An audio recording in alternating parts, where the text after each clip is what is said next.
This episode of the Fiction Writers Podcast is brought to you by How to Write a Novel That Sells. Do you dream of writing a best-selling fiction novel? With the right tools, you could get there sooner than you think. Visit www.howtowriteanovelthatsells.com and unlock the secrets to writing compelling fiction taught by international best-selling author Lana McAra. Welcome to the Fiction Writers Podcast with Lana McAra, where you will discover tips, tricks, and ideas for fiction that is #unputdownable. Here you'll find new energy, new perspectives, new resources, and new ideas that will spark your creativity into a blaze of brilliance. It's easier than you think. Be sure you visit our website at www.fictionwriterspodcast.com. While you're there, subscribe to us via your favorite network. Now, get out your notebook, tune in, and let's get started. Hello, and welcome to the Fiction Writers Podcast, tips, tricks, and ideas for fiction that is #unputdownable. My name is Lana McAra, and today I am so pleased and delighted to welcome Kyle Ann Robertson to our podcast. Kyle Ann is the author of White Picket Fences and Not So Little Things. She writes contemporary women's fiction that sinks its teeth into families' miscommunication, misperceptions, and the chaos they cause, even in the name of love. She's also the creator of Journaling for Fiction Writers and Embrace Your Muse creative writing workshops. She enjoys traveling to visit her 4 children, 7 grandchildren, currently resides in Southwest Florida with her husband and Bishan Poo Mia. Yeah. Welcome, Kyle. Hi, welcome. Great to be here. I am really happy to have you because we met at the Sunshine State Book Festival in Gainesville, Florida. And I have been so delighted to know there are so many other authors in Florida. I've never seen the like. I've lived in Arizona. I've lived in Delaware, Pennsylvania. I have never seen so many people writing. That's Florida. True. It's true. I do it to keep me out of trouble. Oh, I'm retired. Oh, yeah. I did it. I started writing as an escape for my burgeoning number of children. Ended up with 7 children, yeah. Good. And it would me down. I've done it when my children were in the house, so I give you a lot of credit. And why I journal to death. Okay. Well, actually, to be honest, that is a form of writing. Exactly. You're right. Yes. So talk about the myths about writing that you have in your book. Yeah, I do talk about a lot of myths in writings because I think people need, as we grow older, we lose our confidence in things creative and some things intelligence wise. It's just we don't give ourselves enough time or credit to let things grow.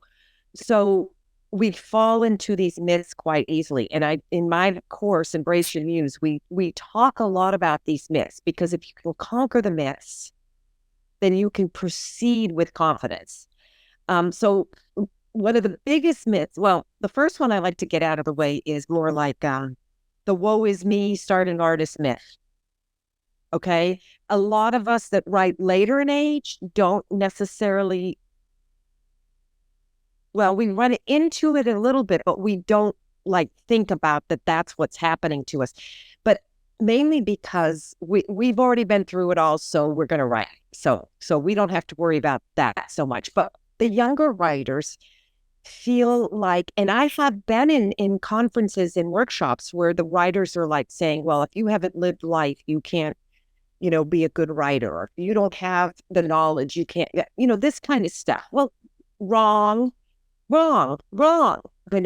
That's how you build up the lack of confidence in people, so the key to that is to just poo-poo it. It's not that way. You make of it what you will. And if you want to be that starting artist, you will be that starting artist. If you don't want to be, you won't be. So that's just kind of the, top layer. But then what happens is, as we get a little more successful, we run into imposter syndrome. Even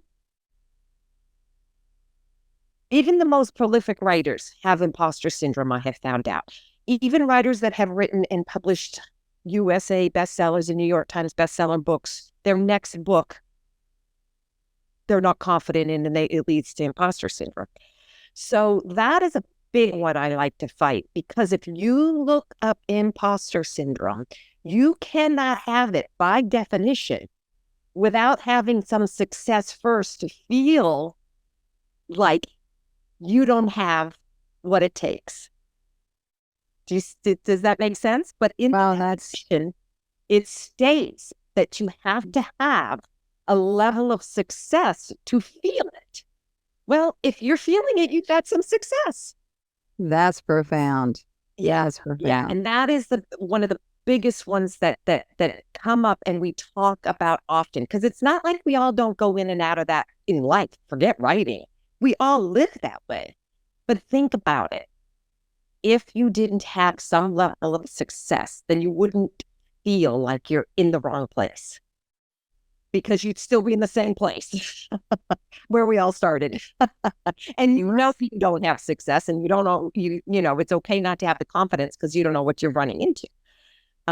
So the other thing that I like to, and I call imposter syndrome, imposter sham. I don't, I think it's a sham. I think it's a sham we place on ourselves. So then the next biggest, I think, myth that needs to be conquered is, we talked about imposter syndrome, and we talked about basically the starving artist syndrome. But the third one I talk about, and oh my God, it just slipped my mind, and I talk about it all the time, is writer's block. Writer's block. I call it writer's bullets. Okay. And I did a lot of research on this, and we talk about this in my class too, because Stephen King, I have quotes from Stephen King that says there's no such thing as writer's block, in his prolific way of saying that. And then I have quotes where he's saying, writer's block is a thing if you allow it to happen, type. So to conquer the writer's block is to get through your own walls that you have built. And most of the time, you've built them out of ignorance. Literally, it's not even a matter of, you want to do it. It's just like, but as writers, we know, I mean, how many times do you beat your head against the wall because you got this great idea and you're trying to make it work? Or better yet, what if you have this great idea and you're going to damn well make it work no matter what, and you're not going to let it go? That's what adults do. So in the course I teach, Embrace Your Muse, the idea is to break all that down and think of yourself, don't think of yourself as a child, but just remember that if you watched a child coloring and the yellow crayon broke, they're not going to throw a fit. They're going to pick up another color. As a child, if we're playing with a game and it's not working, we quit and we go to a next thing. We're curious. And that's what we lose as adults. So like in my class, I try to get you, get you into a way to keep building on that imagination. I'll be your concierge down like to left field is what I call it. Because you don't need confidence to move forward. You need to have the knowledge to know that you can move forward, because that's what we forget, especially as adults, and especially when we're so focused in on what we're writing. So those are the three biggest myths. There's many more, and I do talk about them. And but those are the three biggest myths that I think when we go to these conferences and we go to things, I don't think a lot of the authors, and I've been one of them in this situation, I don't feel that I think we're trying to let people know the reality of writing, but I don't think people understand how sometimes we're instilling these myths into these new writers and the writers that we want to help. Yes, even at the Sunshine State Book Festival, I was so proud of some of these young women sitting there with their first book to be able to show up at a book table at an event like that, 200 tables, with their book and owning it, being comfortable to own it. I came across a young woman who had a poetry book. She had some other books, but she had this poetry book. And I thought, wow, who publishes poetry in a book and sits at a table with it? That is so wonderful. Yeah, to be so proud. Yes. Yeah. Yeah. Yes. Yeah. It's true. Like I've been teaching my class, especially the journaling for fiction writers, which I want to talk to you about. But I've been literally teaching that type of class since the 90s. But yet I still didn't put it out there until I had a published book to feel like a real author. Do you know what I mean? I sure Even though I'm teaching that's all bullocks. Yes. But now that I'm on my second, my third book will be coming out, I feel I have the confidence. So I understand where these people are coming from. But I wish I didn't waste my time with all that stuff. And that's where I come in to try to help other people. Yes, yes. And I've seen it so often where someone does well with a book and they're invited up on stage. Come on up and say a few words. And you can feel them as they're walking up stage. You can feel them shrinking inside, because we love to be behind the scenes. We don't like to be up there in front of everyone. And yet, you earned that. And I often tell people, do you know how many people even finish their first book? Yeah. And here you are with it in your hands and you're at an event. This is massive. What a massive accomplishment. There's no imposter syndrome here. You've done it. Exactly. If you didn't have that book, you couldn't be an imposter author. Yeah. Isn't that brilliant? It's wonderful. It just wipes that right away. It's irrelevant. If that's still a word, they go back. Or if I used it correctly. But and what led to all that and my realization of all of that, and that got me very into the mindset of authors and the mindset. So even though I claim I'm a creative writing coach, I'm really a creative writing mindset coach. And that's different than a book coach. I have had several book coaches. One fabulous, dear to my heart. I can still go to her with questions. Actually, and I think she lives right near you. And then I've had other book coaches where I've literally written a heartfelt letter saying, you know what? You've taken the joy out of this for me. And I apologize for wasting your time, like taking all the blame, because I found myself writing their words or writing their book even, and not that this person isn't a great book coach, and not that this person wasn't, that I don't love personally as a person. It just didn't work out. And I think that's another thing. You have to have the confidence to stick to your gut. It's your writing. It's your book. All right. And just because the big five doesn't think it's going to be selling in 18 months does not mean you shouldn't be writing that book. But you go to the industry things and they kind of tell you, go find out what they're looking for, and you find out, I love networking with authors. I love it. But we're all in the same boat as, you're dealing with agents or you're dealing with, actually, I kind of feel sorry for agents because I think you want to talk about a myth. I think that agents are one of the biggest myths because an agent isn't selling your book. An agent really is looking for a book an acquisition editor will buy. And that was a hard, hard lesson for me to learn. And I say that because I had a book picked up by an agent, I had a book picked up by an acquisition editor, and then I had the editor ask me to change a character, change a gender of a character or whatever to make it more in today's times. Well, that's not what I write about. It's okay. I have no problem with it.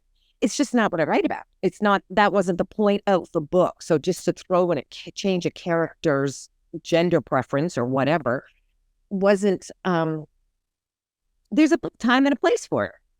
And it wasn't in my book. And then I started talking to other agents and stuff, and that's what they're doing. They aren't selling your book. They're looking for someone who wants your book. There's two differences to that. And so for them to make money, they really have to please an acquisition editor, not necessarily us. So that's another myth that needs to be worked out in somebody's head because it's beyond mine. Yes, that is so really appropriate because I've heard people say to me, I want a publisher because then I won't have to worry about the marketing so much and I won't have to worry about all these other things so much. And my experience is publishers have more demands and more expectations than, say, Amazon or Hybrid or whatever. Yeah, and it's theirs for their benefit. Yeah. It's not yours. And it doesn't mean that their ideas wouldn't benefit you, but they're pleasing, well, I'm going to say themselves, but they're higher ups probably, whatever. And they're trying to guess a market that's 18 months ahead, which must be difficult. I can appreciate that, but it's just another one of those things where you have to get it out of your head and decide. You always have to stick to why. Your why. Why are you writing? You know, why? I mean, I made pinky swears with my critique partner. We were only traditionally publishing no matter what. 4 years later, after both have had agents and both have gone through the whole, I'm with a small publisher and she self-published. And after dealing with smaller publishers, I'm probably going to self-publish my third book. I've heard that same story over and over again. Yeah, because you can't get into I have 13 children's books that are self-published. I can get into the back end of all that. I can change and I can control and I can do and I can, yeah, it's just a whole, I don't know what to do. You know, we're all in this same dilemma. Yes, we are, because things change so quickly and algorithms change and all these other things change. Now we're dealing with AI and criteria that we don't understand. Yeah. I push AI in my classes and it's called authentic intelligence. We all have it. Okay. And my method literally works with your intelligence. It's like, why are we letting them take that away from us too? Yeah, right. You know? Yeah. But yeah, you're right. We have there's a battle. And that's why the journaling has been so popular. I've been doing really great with the journaling. And for your listeners, I have a passcode for my a 30-minute journaling for fiction writers to get the benefit out of your daily life so that you feel like you're always looking out for yourself is the way I look for it. And then, but as far as for fiction writers go, I give you methods how to go back into your journal and grow an idea that's from your own journal and stuff like that. It's about growing ideas is what I work with. That messy middle, that backstory, that even your 10 poles, your 10 poles that you want, whatever you can do if you focus to do it. And know that even though it's fiction, it's coming from you. It's coming from inside you. So I do a lot of ideation exercises in my course. So if I put a rabbit up on the screen and ask you what's the first thing, or how could you relate this to your story, or what's the first thing to come to mind, what would you say if you saw a rabbit? Easter, because it's right here. Okay, Easter. And I get Easter. I get the white rabbit, which is Monty Python, if you know. I get pet rabbits in the backyard, wild rabbits in the backyard, roadkill. All right, and I even one of my Asian clients, rabbit stew. So rabbit can lead us. That one image can lead us to a million things. And that's what I teach. But that rabbit can lead you to your backstory. Yours is Easter. So maybe all of a sudden you pictured the dresses your mom made you and your sisters and brothers or whatever. We all had those matching things back then when that was a thing. And then that gets into your story. But it's not the rabbit that got into your story. It was that your mother made those dresses for Easter. But we all started that thought with a rabbit. Mine would be, and I put it in one of my books, where one of the moms was trying to make her daughter happy, and she bought her a rabbit hutch and a rabbit for the backyard. That came from me, because that's what the rabbit triggered for me. And that's why I like journaling, because when I started writing in 2014 for real, to publish, I went back and got all my journals, all my published stuff from high school. I say published lightly there. My first poem was in 5th grade, and my mother published it in the hospital newsletter where she worked. So I mean, I used to write a lot when I was younger, poems, songs. I don't know if you remember. Do you remember Rod McEwen? Remember the name? What was that? Oldster poet. I mean, I have all of his books still. I mean, wow. It was just what I did. And going back over my journals now at my age now, and seeing me at the age my children are now, I've been able to relate a lot of it. But the key for me, and this is why I write about family drama, the key for me is when I journal, and I learned, and I teach this in the journaling class too, so I don't want to give out all my secrets, but anyways, this is an important one. The idea is, and it's from a mentor that I work with a lot, is to get on your bird. And so whatever scene I'm there, I get on my bird. And even though I wrote about whatever I wrote about that day, 40 years ago, whatever, I've now gotten on my bird and I'm looking at the outside of that scene. I had a fight with my sister over whatever the scene is, this whole, you're journaling, so your details are right there from that moment, Well, so then I started thinking about my sister's point of view, now that I'm 20 years older. And I started thinking about the situation. And that's how I started developing what I want to write about and where my voice comes from. And so I find it very important for fiction writers to journal. First of all, it keeps you writing, because and the important part isn't just journaling, it's going back to your journal. All right, because it keeps you writing. And then when you go back to it, you can reassess your actions or somebody else's actions. I have some people say, well, I used to journal, but it was the same thing every day, so I quit. Okay, well, guess what? There's 5,000 things you can write about. I give my students what I call glow work so that you can get these ideas going.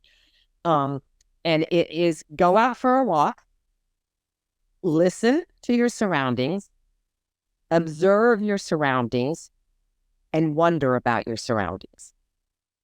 So, and then for 10 minutes of every walk, just 10 minutes, and then put your earphones in or do whatever.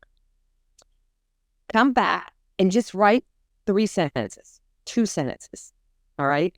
Because what you're going to write, like I've written things like, I started talking about this old guy that was working out in his garage and he thought he was all that and he's showing everything, like weird things like that. And when I looked and, walk back and watching him and I see he's got like the skeleton hanging out of a box and, his garage. And I mean, we don't pay attention. We are not aware as we do things.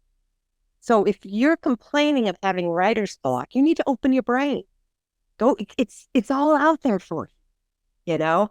I have a scene in my book about a mom trying to get 3 kids in the car, and then she starts yelling at them because the one that went all the way to the back didn't flip the seat down, and they're all, I mean, and it's in my book. It was a really brilliant like little scene, and it just helped explain the scene she was seeing at sunrise when she went out for a walk, and the neighborhood waking up type thing.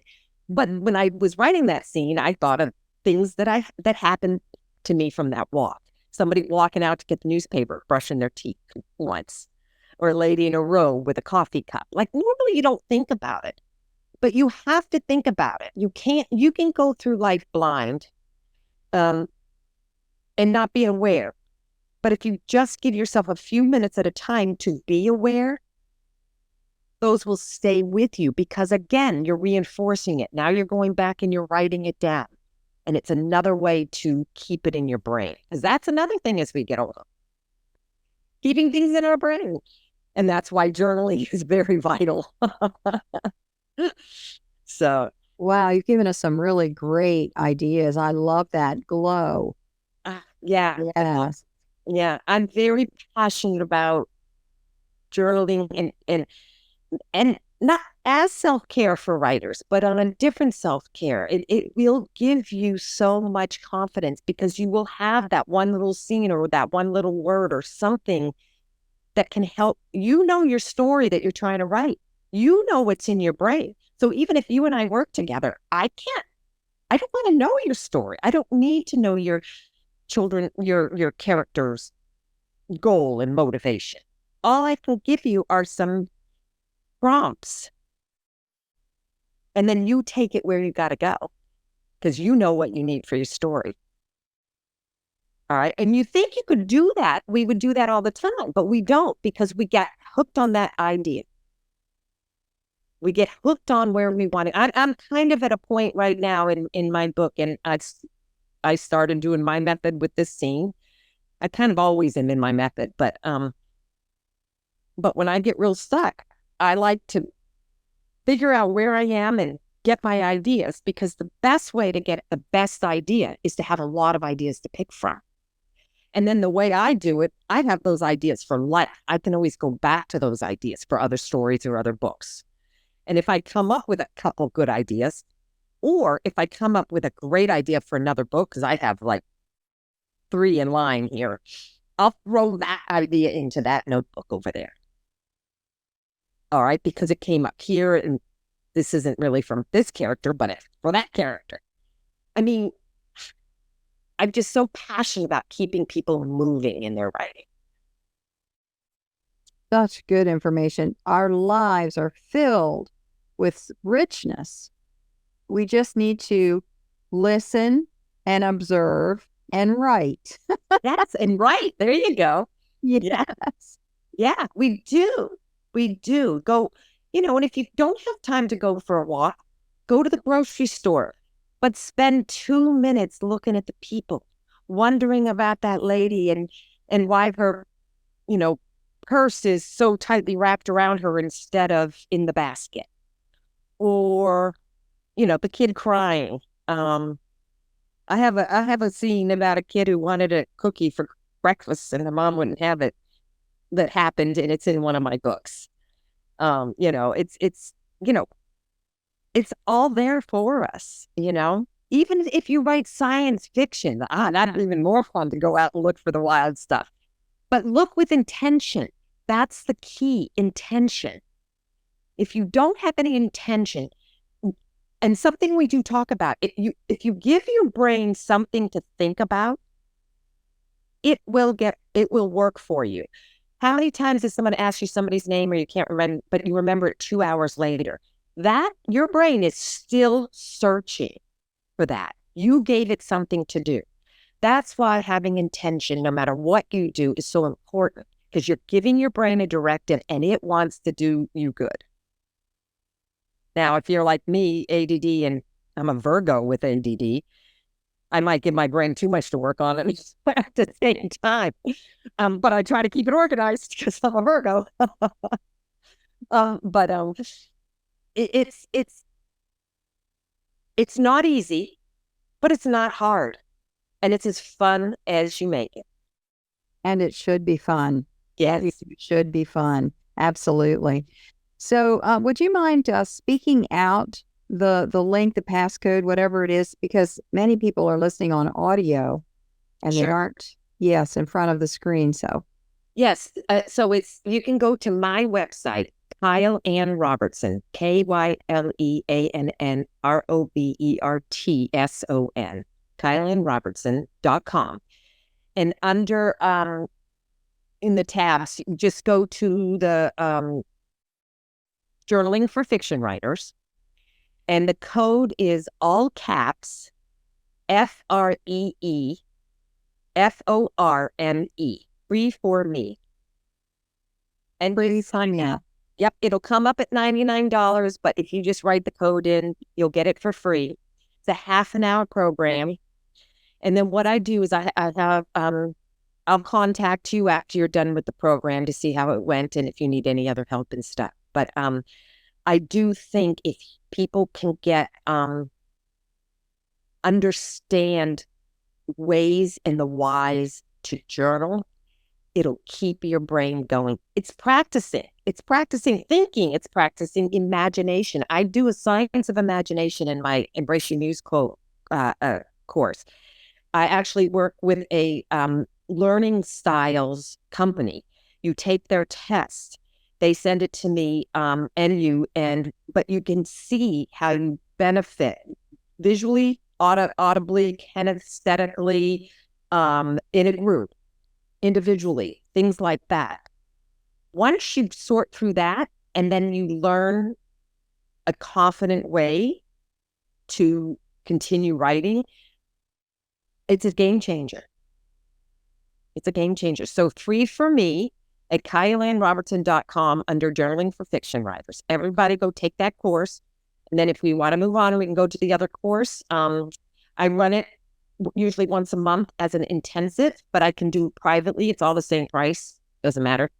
I think it's $249 and it comes out to like 6-7 hours.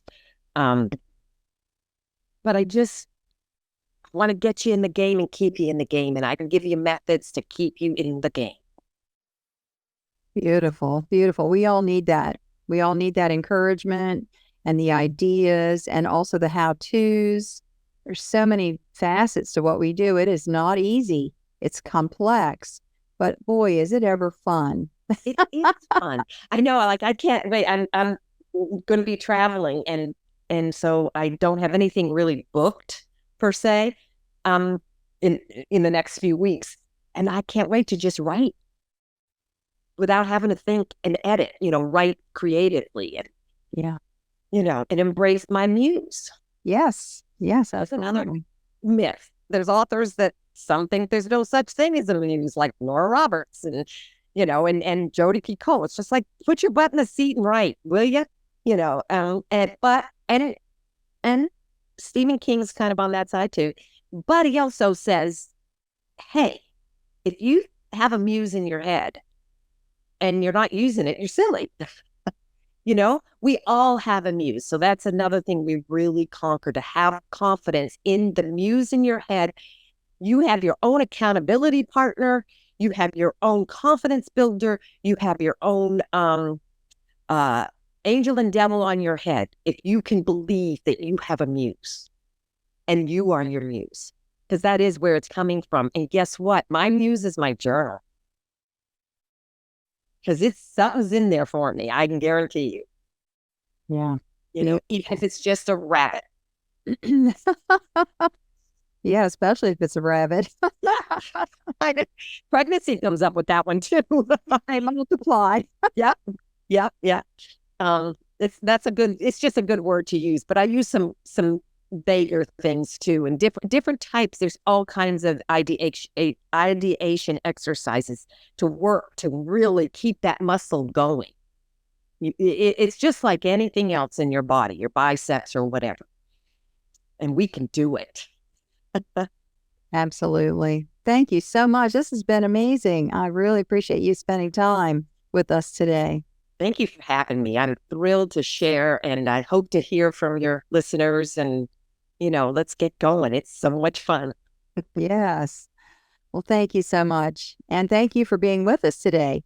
See you next time. Bye now. Thank you for tuning into the Fiction Writers Podcast with Lana McAra, where we share tips, tricks, and ideas for fiction that is #unputdownable. Remember to visit our website at www.fictionwriterspodcast.com and enjoy even more great episodes like this one. Again, while you're here, subscribe to us via your favorite network. We look forward to seeing you next time on the Fiction Writers Podcast.